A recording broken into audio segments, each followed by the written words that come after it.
You gotta do the horns. Are you basin?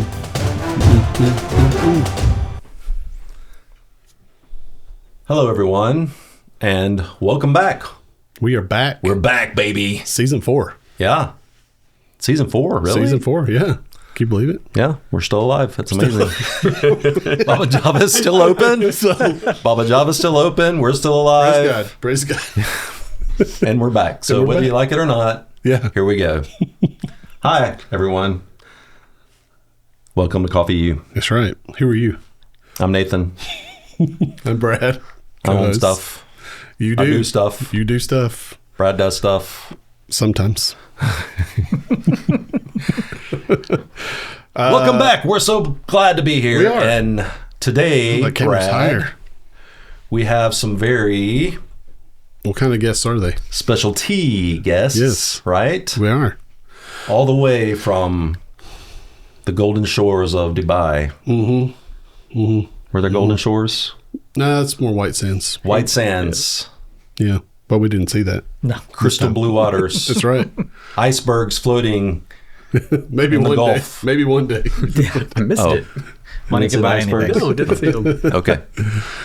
But we have some specialty guests Yeah. that just came back from a World of Coffee in Dubai. That's right. And Brad was there too.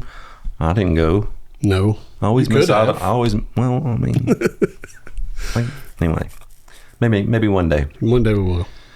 But we're going to talk to two guys plus Brad. Brad's always one of the guys about their experience of World Coffee and how we're going to sell a bunch of coffee in Dubai. That's right. Right? That's right.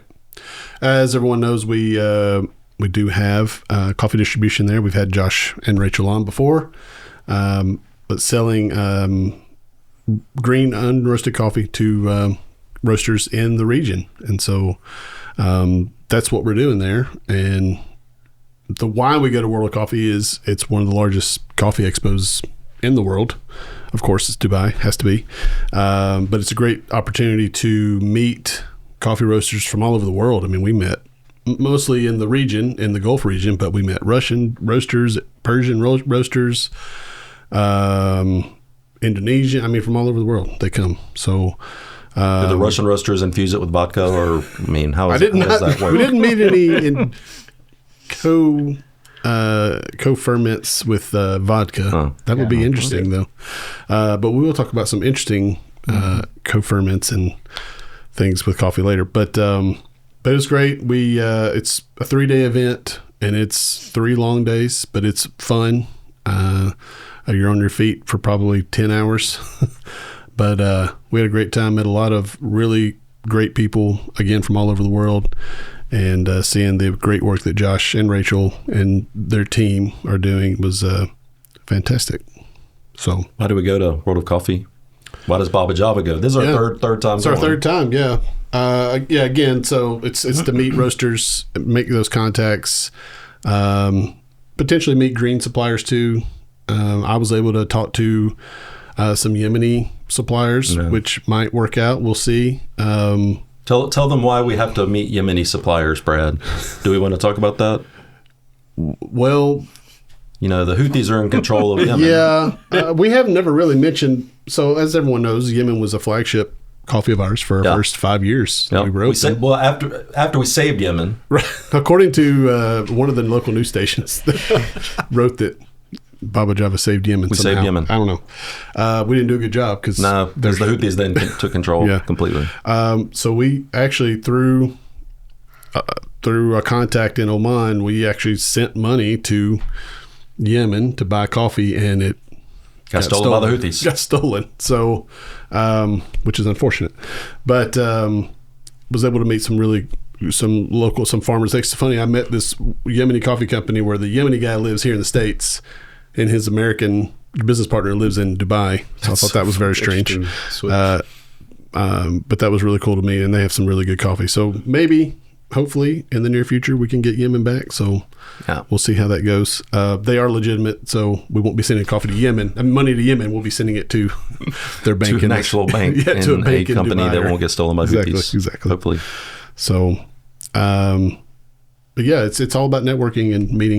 meeting roasters and green coffee suppliers. That's the purpose for going. Sending roasters and sales people or client services people makes sense. Yeah. But why in the world would we send cafe managers? That's a great question. Don't you just buy milk every day and sit around playing on your phones? Secrets out. I think we sent the managers so that we could do a little trial by fire for our assistant managers. maybe, Well, that is... maybe they can take us to what we do now that we didn't do it was for a trial while. by fire, literally in some cases fire. Yeah. Well, at least some of the espresso machines shut down. Yeah, that's true. That was fun. Yeah. No. Thank you to those who stayed behind. Well, yeah, I mean, from you guys, what was your purpose for going, you think? I mean... Well, just like making sure my cafe runs every day. I was there to make sure the team was fed every day. Which you did a great job. I mean, you did more than that. On a schedule. But you did, I mean, he did a great job making sure we had lunch and breaks were taken. And I mean, that's a huge need for sure. Yeah. In the States, I grab milk every day. Over there, I grab cheeseburgers and pizzas. There you go. And the occasional Popeyes. Occasional Popeyes, yeah. No, Yeah. but it was really good. It was really good. I think for the store managers, it really just gave us that next step view of kind of what goes into the cafe. So we see everything that goes into the cafe from the roaster on, but it was a good chance to see what takes place prior to the roaster, the green coffee, the sales side of it. So that was really good. Hey, we didn't introduce these guys. They are our specialty guests. Introduce them, Brad. Yeah, well, to my left, Christopher Tickell, manager of the Homewood store. I think's been on before. Yep. And then I think Jason's been on before too. But Jayson Nope, this is Dobelstein. my No way. Oh, really? cardinal voyage here. Are you Yep, serious? Absolutely. No, we'll have an employee interview later. Yeah. Okay. No, seriously. Yeah. Okay. I feel so left out. Jayson Dobelstein, manager of our Meadowbrook store. Sorry. I don't know how in the world we missed I don't that. either. No, I was totally joking. You know, it's gonna fine bring- that I can do my job sometimes. I'm going to bring the Well, violin back. it's all right. So next time, our next recording, we'll have to make sure you're on it. Yep. Jason, what about you? What was your take? Just your overall? Yeah, I feel like going and going. being at World of Coffee, just kind of like when we went to SCA in Texas last year, just really does help to see a lot more of the big picture of what coffee is. The specialty coffee world, it gets you excited about parts of the world that sometimes fade to the background. I know Christopher and I both came back saying, wow, like we can get stuck in the logistics of running a cafe, but I've got a new goal in learning more about the technical side of coffee, or I've got just more interest in this little niche area. Sometimes it's the mechanics or brewing methods. Sometimes it's the processing or like where people are pushing boundaries in new areas of coffee. One thing that was really cool for me was to come back having seen and tasted a lot of coffee there. Yeah. Like even at World of Coffee in Dubai, I'd go around and taste a bunch of coffee, and then I'd come back to our booth and I'd drink our P&G there, and I was like, you know what? Like, we really do have excellent coffee at Baba Java. So that's what I've been telling our employees. The team at Meadowbrook is like, one thing I brought home was just a new appreciation for the fact that the coffees that we have really stack up really well against what the world has to offer. And so I'm thankful for that perspective for sure. That's cool. Awesome. And we want to keep getting better. We want to be better than Definitely. those other guys. I mean, I agree with you. I mean, that's, again, roasters from all over the world. And I didn't taste, I mean, there were a few coffees that were like probably in the 90s, but most everything, we were right on par or better than them. So that was really cool. I agree. Both of you guys, you both answer this. So what is something that happened that you didn't expect? A surprise. Well, I think for me was the style of coffee. Fruity co-fermentation coffees are a hit over there. Not to knock them, but I didn't expect for a specialty coffee show to have so many co-fermentation There's a lot of them, options. And like kind of going off what Jason said earlier, you could have all of these co-fermentations and they were super punchy, super bright. Some of them were a little odd, but and then you'd go back to our P&G that we had. It was kind of the main coffee we were pushing there, and you're like, wow, RPNG. It doesn't have to be co-fermented. It's just very good right off the bat. Just goes to show the quality of the coffee. But that was kind of the main thing for me. I think when we were in Texas, I had maybe one co-fermented coffee. Yeah. Maybe. Different areas of the world just have different it's all the rage over There's there. a real hunger for fruity coffee over there for Yeah. sure in the Gulf. So it was a nice change, So We did try a frankincense co-ferment. Yeah. That one was pretty neat. I think there was a roaster He was out of Oman. It was Oman, from Muscat. That was producing a frankincense coffee, and so that was interesting. Of course, I had to try it. It was pretty good. It wasn't my favorite coffee, but it was pretty good. My expectations were real low for that because frankincense is really strong. Yeah. But they did a good job. It was just very subtle, which is nice, and it tasted good. It would not sell in our market at all. Listen, so people in the United States, the only thing they know frankincense from is the Magi story. Right. Of Jesus, right? That's, Right. that's the only people know anything about frankincense. So Yep. what to describe frankincense and the importance of frankincense in the Middle East and in history? Well, it's mostly grown in Oman and the Yemen, that tip of the Gulf. I mean, I think there are some frankincense trees in Saudi Arabia and Emirates, but mostly it's grown in Oman and the tip there, and at least the best in the world, from what I've been told. But it's a sap of a tree, and it hardens into these little rocks. And the Bedouin in the Gulf, they chew it like gum, and so the word for frankincense and chewing gum are the same. And then they burn it, of course, on coals they say it's great for mosquito control or any bugs, but it also smells good. And the women will put the little incense burn on the ground and they'll stand over it, and it's like a perfume for them. Traditionally, frankincense was more valuable than gold. Oh, it was, Per ounce, it was more valuable than gold. Yeah. Now gold's over $5,000 per ounce now, so it's probably Frankincense is now. not that. But you can buy, so the way it works is the clearer the crystal is, the more expensive. I mean, I've seen frankincense really expensive. I don't know the per ounce price, but I mean, bags of it going for several $100s. Yeah. So Herodotus has in Herodotus's history, that's hard to say. Histories, he describes how you went and got frankincense from the trees. Oh, he does. And it was guarded by flying serpents. And so the people that gathered frankincense had to fight off these flying serpents in order to gather No wonder it's so valuable. Yeah, right. I don't think it's guarded by flying serpents anymore. They killed them all. Back in the old days, they killed them all. I've seen a couple of the trees anyway. But they grind it into a powder, and then they put it into the barrel with the coffee in it. Co-ferments with the cherry in the barrel. I didn't think about it when we were tasting it there, but maybe one reason I kind of liked it is when I lived in Ethiopia, that was part of the Ethiopian coffee ceremony. Is while they're roasting the coffee right there live in front of you and grinding it, they'll put a little frankincense on some coals, like you were saying. And then, so it's just part of the whole aromatic experience. That's cool. And, I think it blended pretty nicely. Yeah. What was the question you originally asked, though? something you saw that you didn't expect. Which we talked about frankincense. Frankincense, there you go. Expects to have a co-fermented frankincense. No, not at all. I don't know how we got off on the frankincense tangent, but that was interesting. Yeah. Anyway. Okay, so if you win again, what would you do different next time? I think, for us, it's less about at the event, maybe the organization of our trip. I think we showed up and we were really tired for the time that we were there. Maybe a little bit more time on the front end so that we could get over jet lag. Jet lag was a killer. Sleep wasn't great, but there was a little energy at the World of Coffee experience that you just would wake you up every day, at least for the first half of the day. It was either that or the caffeine. There was a lot of that. That helps. Yeah, but that would probably be something that I would do differently, is just have a little bit more time on that front end, because I think we got maybe 3 or 4 hours sleep that first night before we had to go and kind of help build some of the booth.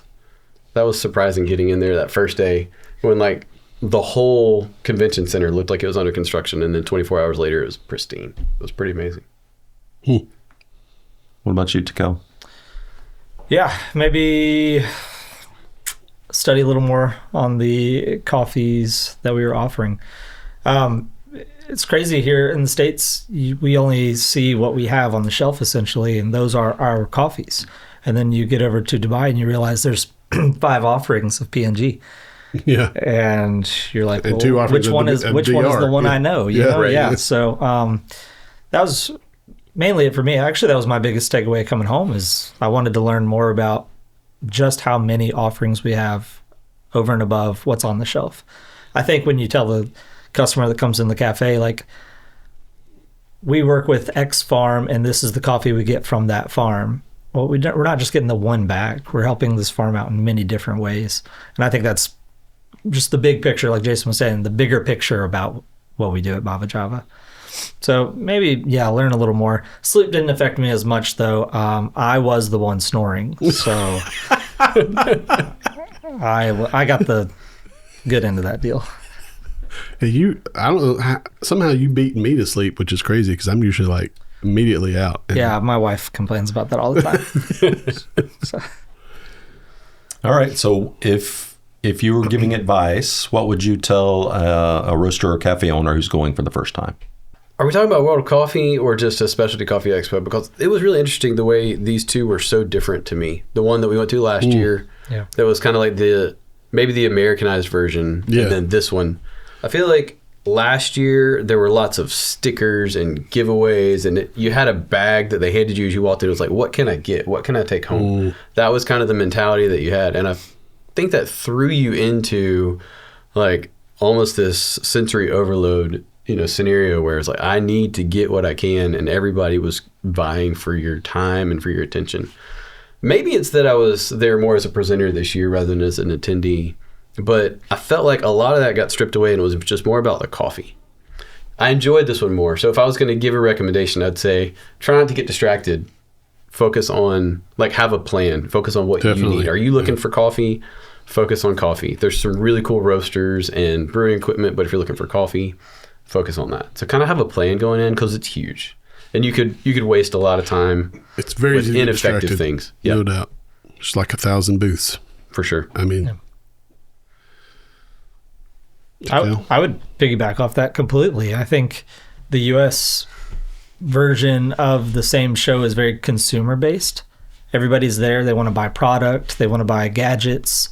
I can't remember, but I feel like the number of roasters and green bean wholesalers at Dubai were like 80% compared to Texas, which was almost all technical stuff. Like, there was no shortage of booths where you could buy milk pitchers or espresso machines. There were very few of those in Dubai. There was, maybe very few, 4 or 5 main espresso machine manufacturers there. Whereas Houston, it was everybody. Every single manufacturer was there. So it was very much service-oriented versus consumer-oriented. They were really trying to push what you can sell in a cafe, whereas United States was what you can buy to make your cafe fancy. So it was definitely a different vibe. I would suggest if you're into coffee, if you already have the equipment, Dubai is much more worth it. You can get a lot of context in coffee. If you're trying to start a cafe, you probably want to go to America just because all of the vendors are going to be there. So that was kind of the big thing for me. And the nice thing about Dubai is you'll meet a lot of coffee contacts, farmers, brokers from that side of the world. So if you're looking for African coffees, East Asian coffees, it's definitely a great place to go because you can get direct contact with farms and co-ops. Yeah, you would think there'd be more South American, Latin American places in the United States. Yep. And then more. Although our friends at Forest were in Dubai. Were they? Just for a couple of days, so that was cool to see them. There were a few. I think there was a Brazil. Brazil had a huge booth. Even though you can't get coffee from Brazil? Well, from over there, I guess they can get it. But they had a huge booth. So, but yeah, I agree with you guys. It is really cool to see. I mean, I think that's part of the culture anyway, is it's very service hospitality oriented. So it kind of feels that way when you're there. I mean, even I don't know about the one in the one y'all went to in Houston, but you know, the one in Dubai, you can't buy anything until the last day. They don't even allow purchases until the last day. And a lot of times it's not even until the end of the day. So they really want to make sure it's geared towards service.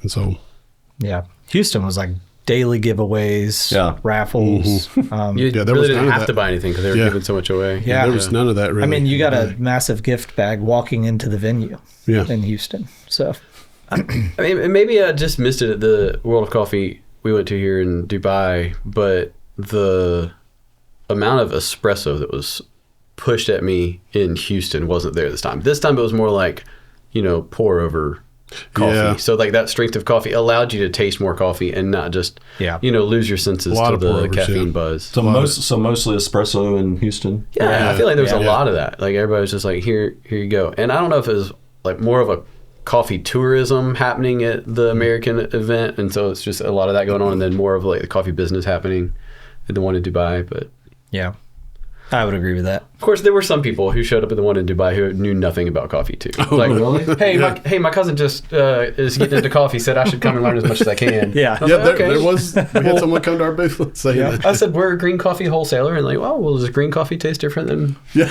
other coffee? Yes. If you brewed it, it absolutely would. Only slightly. But most people who came around like really knew what they were talking about. Yeah. So. Yeah, you had to kind of day 3. We had to all go out of our way to get a cappuccino. Like, really? You had to go find the booth that was open early. Yeah. Okay. Because it was so focused on not that. Yeah. non-espresso. Was a good cappuccino. It was. It was good. Yep. Anything else you want to add? Matt added a question. Nathan, sorry, I didn't see that. That's okay. He just typed it in. Thanks. All right. So obviously, the Baba Java coffees were your favorite. I mean, obviously. Clearly, I've already said so. Right. That's who pays your paycheck. So, of course, you have to say that, right? But besides that, what was your favorite coffee at the show? I don't know about favorite because I think our P&G was my favorite, but the most unique was the 4 different tobacco co-ferments I tried. That's kind of a big thing. I had 2 that were pretty good and 2 that were less than. But a tobacco co-ferment is just a unique... Where were they from? All over. Really? There was one, a Czech company that had it, Czech Republic, Fathers. There was, who was it, Boardwalk had one. They're based out of somewhere in Europe as well. Yeah, I don't remember. But yeah, tobacco co-ferment. Interesting one. Backer coffee. Backer. Red Man. Winston-Salem. Camel. Camel coffee. Oh, copyright. Copyright. Chesterfields. That's right. Walk a mile for a cup of coffee. What about you, Jason? Jace? I think on the last day I ended up, I'm trying to remember the name of the people. I think you brought back some coffee from them. But there was a... That striped bourbon? Yes, there was this. So we have a pink bourbon that we have, like our Columbia Pink Power, that we're really proud of. And so I was just kind of like, I saw one that was labeled the same, from the same area, from Columbia, and I wanted to try it. And I tried it, and then there were 2 or 3 other coffees that they had. They had a, what'd you say it was? Striped bourbon. A striped bourbon, and then... Which I'd never had before. Maybe they had like a red bourbon. And so I tried them. And like that set of coffees, that from that area, like a couple of those, one was a geisha. And so that roaster, or that, I don't know who roasted their coffee, but they were a producer. So that producer just had a really nice set of coffees. That was Father's. No. Was it? Yeah. Father's was the brand that you brought back, but I'm thinking about the producer that they got it from. Well, Father's roasted in Dubai. They roast their coffee in Dubai and sell it in the But these folks in Colombia, I don't know. They have some really great coffee. And I tasted them over at the Julith booth. Yeah. Okay. But who knows, maybe we'll end up with some coffee from them. Never know. They got some really good stuff. Julith with their pineapple co-fermentation. Yeah, that was pretty wild. They were doing espresso with that one? Uh-huh. Yeah. An espresso co-ferment with pineapple was... confusing. Confusing is the word. It was good, but it was like you were just kind of scratching your head the whole time. You were thinking the milk was flavored or the coffee was... Something was flavored, but it was good. strong. You could clearly taste the pineapple. Oh, yeah. All the co-ferments were not lightly done. I did not have a single co-ferment where you were trying to guess which fruit was in the It was cup. very clear. Yeah. You know, we did cuppings every day at 1 o'clock. And those were a lot of fun. We had people come to our cuppings. The first day we had a good sized cupping, and then it grew the next day, and then the next day. And we had some people who'd come in and they'd be like sucking that coffee out the spoon, and it would whistle, and it'd be like they were calling more people. Like wild. the intensity with which they were sucking that coffee off the spoon was. There were some folks that were intense. Yes. But we had somebody come from one of the roasters in Roasters Village that we had invited over because they might be interested. And she found one of our coffees. She's not a co-ferment fan, but she said, I've got people asking for like a tobacco co-ferment. So she was looking for something that had like notes of something that could be tobacco. So it was nice that she came and found something that she could. I'm thinking it was one of our DRs. She said she liked that. I don't know. I didn't talk to her. I think I could roast it this way and make it like a tobacco flavor for this kind of craze that's going on over there. I don't know how I forgot, but we all got metal poisoning. Oh, Yeah. So that was maybe one of the most surprising things that we saw. What in the world? So the same roaster who did the frankincense-infused, he invited a farmer friend of his from Indonesia, and so he ended up being a very cool guy to meet. But I went to their booth to try were you with me? The frankincense-infused? I had sent you over there. I was like, you got to try this. Anyway, so I went and tried it, and then he said, hey, you want to see something else? And I was like, sure. So he pulls this jar out. Never a good sign. Yeah. He pulls this jar out. About his trench coat. He did. He reached under the table, pulled it out, and he says, what do you see here? And I was like, well, it's coffee. He said, and I said, but it's sparkly. He said, yeah, it's got gold on it. And then he pulled out the bag of green, and I poured it in my hand, and sure enough, it was gold dusted coffee. He dusts it before pre-roast and then roasts it. And it's 24 karat gold. And his wife's a jeweler, he said. And so his words were, we have gold laying around. And so Hope he didn't give his address out to anyone. I mean, but he's a farmer in Indonesia, and his wife's a jeweler. Anyway, and so he had read that gold can enhance flavors of food.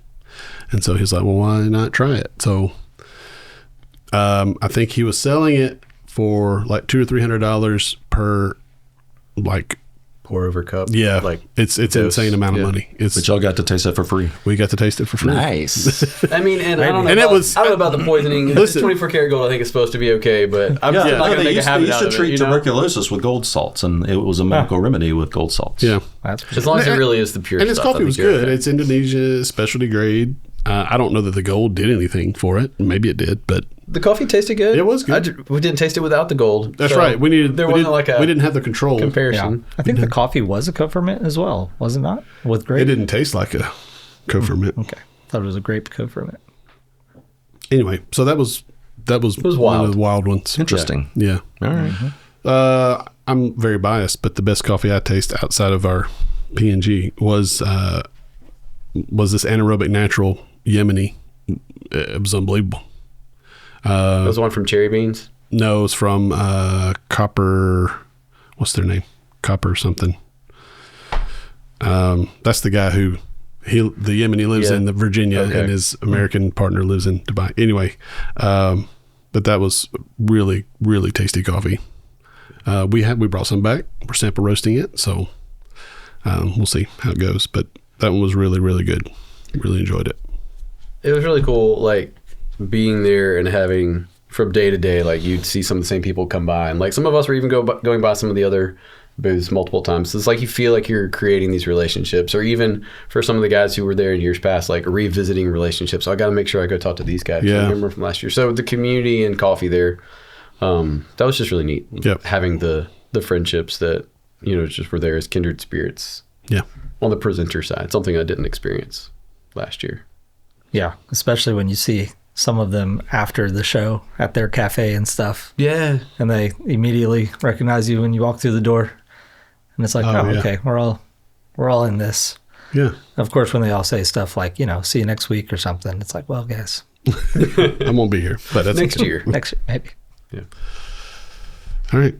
Well, thank you, Thanks, gentlemen. guys, for coming in. Appreciate you taking a week out of your family and your cafes to go experience this and help us with that. So I'm glad you got to experience it. Any closing thoughts, Brad?